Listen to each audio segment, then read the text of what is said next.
Hello, everyone. Today is Wednesday, June 24th. We're coming close to the end of the month, and I'm glad to be here with you today, as I always am whenever we are on these media briefings. I feel like it's an important way for us to share information, hear questions that you might have, and try to get you the information that you need to have to make good choices and be safe. So to start with today, I will give you a situation update as I usually do. In La Crosse County, so far today, we have 21 cases, and I always put sort of a sort of like remembering that our 3 p.m. update is when that final number comes out for the day, because it does change frequently. So if at 3 p.m. it is not at 21, we recognize that that's likely to be the case. Total so far of negative test numbers that we've had for La Crosse County is at 10,152 since the beginning of COVID-19. And we have about a 3% overall positive amount. That's looking at the total number of positives in the low 300s over the total number of tests that have been completed. Also noting that in the last, comparing the last 2 weeks to the 2 weeks prior to that, in the last 2 weeks, our total positives was 240 cases. The 2 weeks prior to that, it was 31. So that is certainly a significant increase in positive test results. Most recently, looking at this most recent 2-week period, in the week from June 17th to June 23rd, we had 171 positive cases. In the week before that, June 10th to June 16th, we had 69. So you can see that is a total of 240 in this last 2-week period, and is an increasing trend in case numbers. We have been consistently in the 20s of cases each day for a number of days in a row now. On the Wisconsin side, we have about 4.3% are positive of the cases, looking at just from yesterday to today. So that was 432 positives over the last day of a total of about 10,070 tests that were completed. And so if you took that 10,070 minus the positives, that's your negative number of cases in Wisconsin. We also have 3,299, an increase from yesterday to today of 31 that have ever been hospitalized, and a total of 757, which from yesterday to today increased by 7 of the total number of deaths from COVID-19 in Wisconsin. Comparing active caseload numbers, the state has a total active caseload of 19%. And La Crosse County's is approximately 62%. So what that means is the number of cases that have not yet recovered and are still open and being followed. We have a significant number of cases that are still open and active and not yet recovered. Next, looking at the Compass update. So we do remain in red. That update, the Compass was updated a little earlier today. And we're not surprised by that, given the number of cases we've seen coming in. In the epidemiology side, one of the buckets of data that we've talked about, I'll just note that our doubling time, the goal there is that we would not want to be more than 6 days where we double our case numbers. And again, the more the cases you have over time, the harder it is to double that number.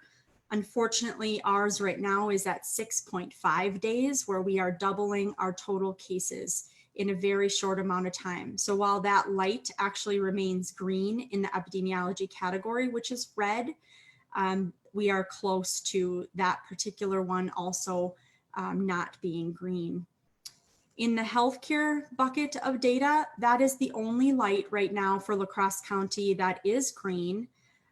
We do see some early warning signs in that area. So for example, 4 times in the past 2 weeks, we had ICU and intermediate care bed availability in our region, those are regional numbers, dip below 30%, which is not what we want to see. We want to see that those beds are available.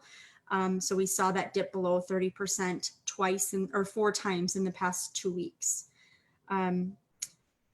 Also in the Compass update, just calling your attention again to the recommendation tables. I think that that is the single most important tool for you to know what to do when we are in the red stage, which again is based on a number of data points and metrics for our county and other counties. I have a couple of asks in that area. One is, as I think about all of you who are looking and watching this media briefing today, I'm hoping that you have made the choice to follow those guidelines and recommendations, and that you are staying home if you don't feel well, even if it's minor symptoms, including a runny nose or congestion. You're doing the best you can to stay home. If you must go out and about, that you are wearing your fabric face covering at all times when you are outside of your home or leaving your home. That is so critical and such an important tool for us to be using all the time. We need to make that the norm right now, because again, that is one of the tools that we have not maximized and can be helpful for us to get out of red and to decrease the spread of disease.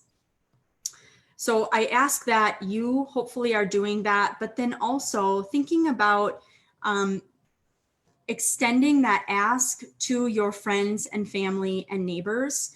This is tough for me, so I know that it will be tough for you as well, but it is so important that this become the expectation, that we protect each other by not leaving our homes if we are not well.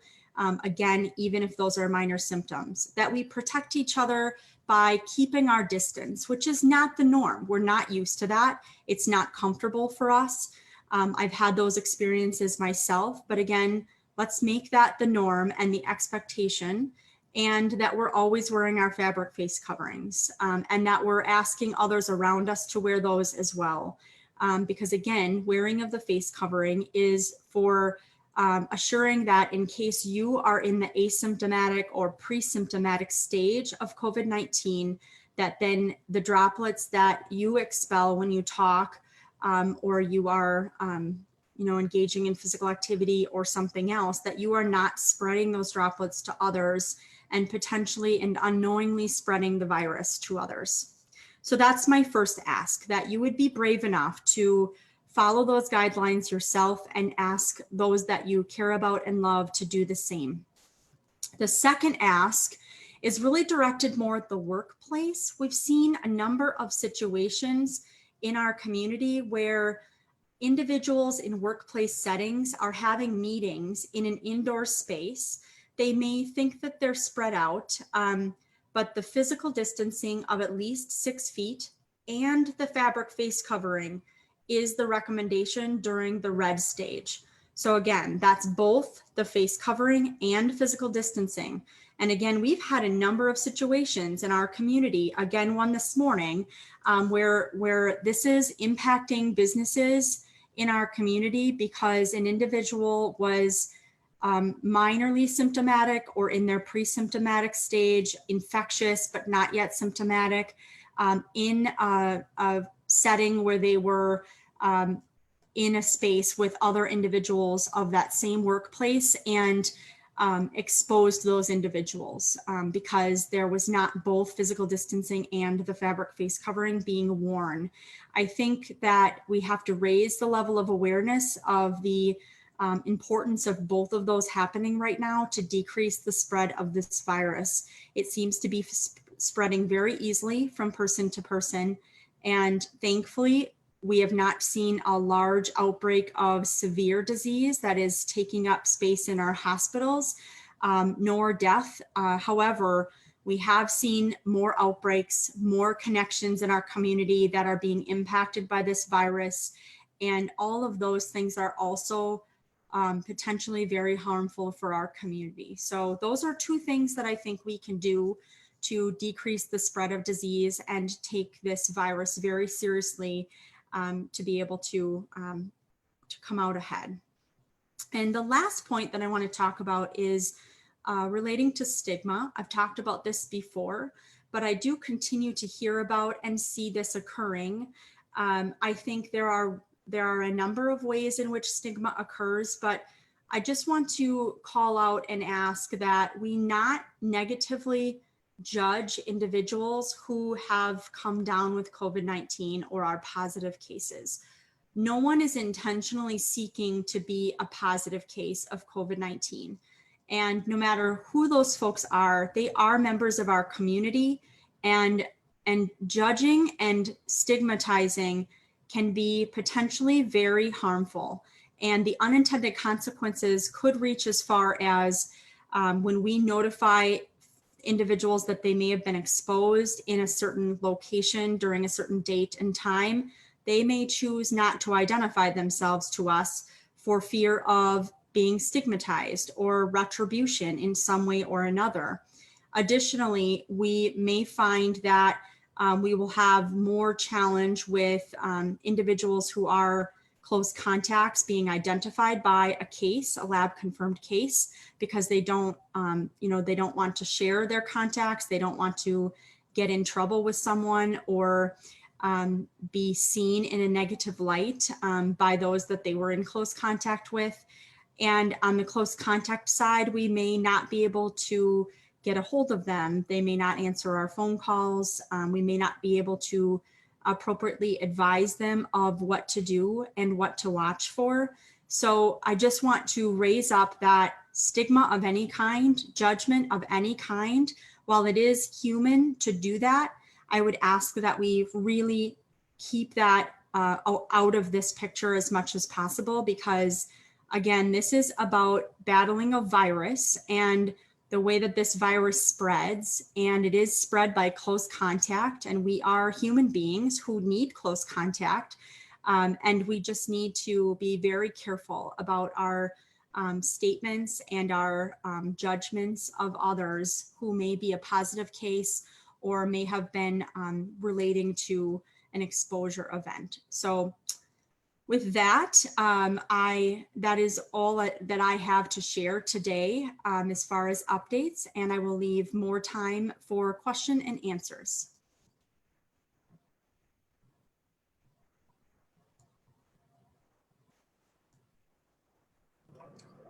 Hey, Jen, it's Mike.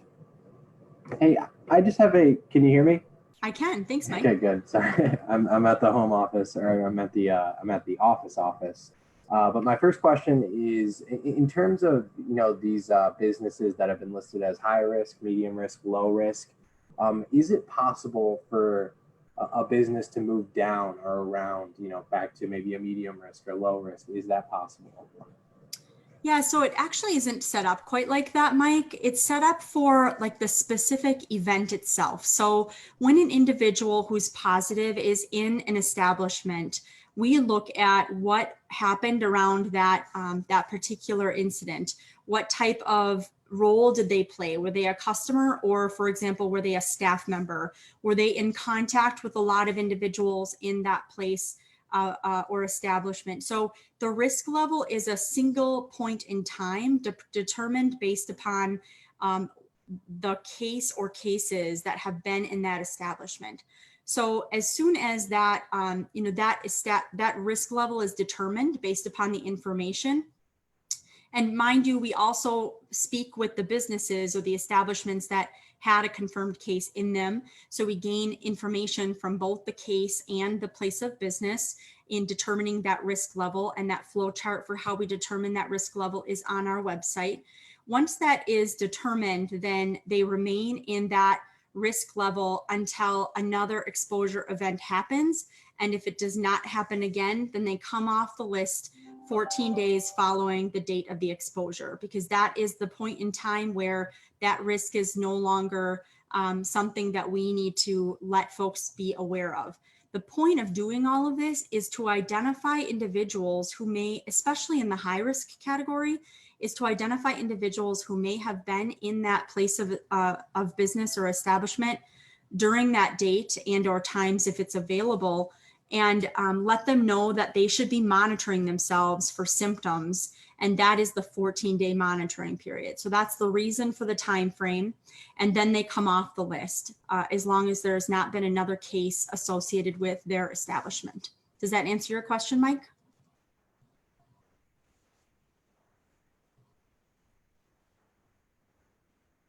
We'll say that it does, and if Mike has additional questions, go ahead and come back on. We do have a question from Tyler Job with WKBT. How much testing is being done countywide right now? Yeah, thanks, Tyler. We are testing a lot right now. We have been, I would say most days we are maxing out the capacity that we have in our community. And again, the testing criteria right now, predominantly this is at our 2 healthcare systems. The testing criteria includes individuals that are at, that have been considered a close contact to a case and are symptomatic. So we don't have the capacity right now to test individuals who are close contacts and not symptomatic. Those are the folks that we ask that they stay home and not leave to be in quarantine. We know that that causes impacts on our businesses because that takes individuals out of the workforce. And as soon as we have capacity, that will be one of the areas we'd like to grow our capacity in, is to be able to test all close contacts. But right now, the capacity level is such that we have to prioritize for those that are at highest risk of severe disease or complications, and are close contacts to a case, a lab confirmed case, that are symptomatic. And as a follow-up to that, Jen, Tyler from WKBT is asking, is the county doing more testing for COVID-19 right now, more than before? Why or why not? Yeah, so our, again, I don't know if you, when you say more, they're doing as much as they can. So I think you could say that that's more than it was in the last several weeks, because the demand has greatly increased relating to the number of cases and the number of close contacts to those cases that are symptomatic, as well as I will say that sometimes we have situations where our healthcare systems are not the primary go-to for testing. So for example, our assisted living and long-term care facilities, one case in a staff or a resident in assisted living or long-term care is considered an outbreak. And that is a situation that then sort of triggers a routine testing of all residents and staff at those facilities. So that we have, I don't even know the number right now. It's 7, maybe even higher number of facilities in our community that are in that situation and are having to do routine testing every few days to a week. The recommendation is every 3 to 7 days based upon the risk level. They're testing all staff and residents. So that's a lot of testing that's being done. Most times, I think that testing is happening with an outside lab, for example, Exact Sciences, which is the same lab that is utilized by National Guard testing sites when we bring National Guard in. I will also indicate that we have made a decision to try to do 3 additional National Guard testing sites before the end of August, when we believe the National Guard is no longer available as a resource. And we're working on this first testing site. We submitted an application yesterday for that to be in downtown La Crosse sometime around the 10th of July. That is not confirmed yet, nor is the location confirmed. Again, that process requires a couple of meetings with the National Guard and the state to verify that. So as soon as we have that information, we'll be sharing that with others, but we are going to work to bring in at least 3 more testing events through the National Guard. Hey, Jen, I know you spoke a little bit about ICU beds and you brought up a specific statistic. Could you expand a little bit on what you're talking about with that? Yeah, so one of the metrics that you'll see on our Compass website relating to data that helps us understand risk, when we look at the healthcare metrics, what we're looking at there is, you know, how many people have such levels of severe disease that we should be concerned about the healthcare capacity to support. So when we look at those statistics, no data point is perfect. But one of them is relating to the amount or number of ICU and intermediate care beds that are available at any given time. So hospitals will likely tell you that they can redeploy beds. That is a flexible number, but it is one indicator for us to see what's happening. And what I had said was that 4 times in the last 2 weeks, we've seen that availability of ICU and intermediate care beds dip below 30% availability. So we haven't seen that other than one other time since we've been tracking this data. So 4 times in the last 2 weeks is something that we take note of. And that doesn't mean that those are all COVID patients, but it does tell us about the capacity level in our healthcare systems for being able to handle if we had a surge of severe disease that required hospitalization or higher levels of care. Jen, Tyler Joe from WKBT says, many people are wondering, are we seeing a rise in cases because of more testing? Yeah, we have basically debunked that, that theory. It is not a result of increased testing. It is a result of increased virus being present in our communities. And we have graphs and have shared those on our social media site showing that that trend really is in alignment with the case numbers and is not related to the amount of tests being done. We have a question from Carrie on Facebook. She's wondering if we could address the legality of a local order and whether or not we would issue one. Yeah, thanks. This is a question we get a lot, and it's a difficult one, as I've said before.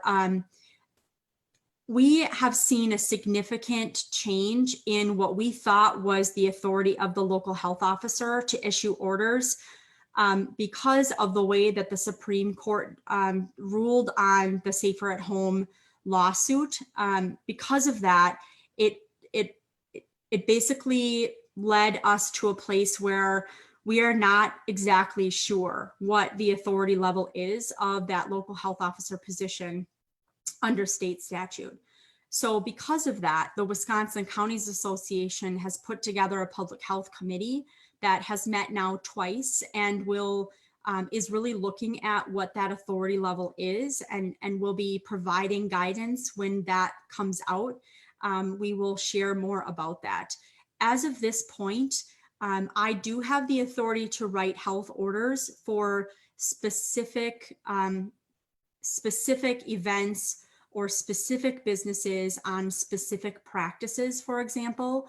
But I think beyond that, the authority to just write an order, for example, that everyone wear a face covering or to just shut businesses down is not something I would do anyways, but is not something that we have authority to do. I actually just met, our county administration just met with the city mayor and a couple of his staff today, and we are talking through that as well. We are all concerned about the trend that we see in case numbers, and I am very prevention oriented, and I struggle with knowing that we need to get a handle on these cases and the root cause. We're beginning to see more clearly what the root cause is as we continue to dig through the data. And then what is the best way to solve for that root cause? It is not as simple as just writing an order, even if that was something that I could generally do. So it is complicated. And I understand that that is a question we'll continue to get. As soon as we have more clarity about that and about what strategy we can do to get at that root cause, as you know, I believe in transparency. I will share that widely. What I will say is that I am engaging the business community. I've had conversations with several folks from the business community already. I hope to have additional conversations with others from the business community to get their feedback and input on how we might be able to resolve some of the challenges we're seeing. In addition, with the trend that we're seeing with the age group of 20 to 29-year-olds, I think that we need to bring those folks to the table and have them be part of the solution. And I have since found someone who is really a strong influencer of that group, and met with that individual and had a conversation about what might be possible. So I am working towards a solution, but I will just share, I am concerned about the trends and where we're heading with our case numbers. We're not moving in the right direction. And until we can find a solution to the root cause, I come back to my asks of all of you that you take this virus seriously and you do the simple recommendations of, again, staying home, physical distancing, and wearing fabric face coverings. Those are, and washing your hands, of course. Those are the simplest things that we can be doing that we are not 100% adopting right now. That would be most helpful while we try to figure out additional solutions to the problem. Jen, Tyler from WKBT is asking, has the health department traced back any confirmed cases to the protests? Again, haven't heard anything additional on that. We still only know of the one case. So we dig through these case details regularly, and we haven't seen more than that one case so far. Hi, Jen. I know the Compass is data driven on lots of different factors, but do you have an idea or an estimate of what our daily case numbers would need to look like to get back to the orange? Oh, that's such a good question. So when you look at, when you think about how the Compass works, and it is really about 3 buckets of data. One of them is the public health capacity, and that has a lot to do with how many cases are coming in. Can we get to those cases within 24 hours? Can we get the contacts and reach those contacts within at least 48 hours? The goal is 24, but at least 48 hours. So we need to get back down to, just to get green in that area, we need to have less than 10 cases coming in each day to really have the ability to stay on top of that. On the epidemiology side of the data, that is not just about case numbers. It has to do with things like the doubling time, which I talked about before.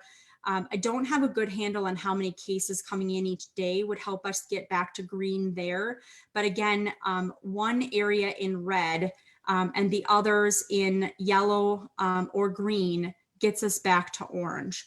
So just my gut instinct based upon my knowledge is that we would really want to see that case number be cut in half from what it is today.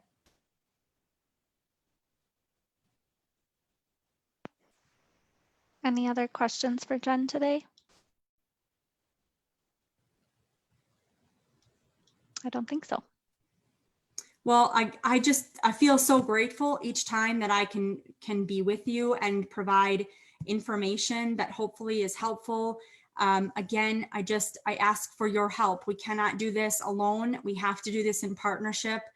And we don't have any other choice but to win against this virus. So if I can do anything, it would be to empower you all to take and really follow the recommendations and ask your family, friends, and neighbors to do the same, and for that to become the norm until we can get a hold of this virus and get the case numbers down and get back into a category that is not red and hopefully also not orange. So with that, I will depart and say thank you so much for all the efforts you are doing, and have a good rest of your day.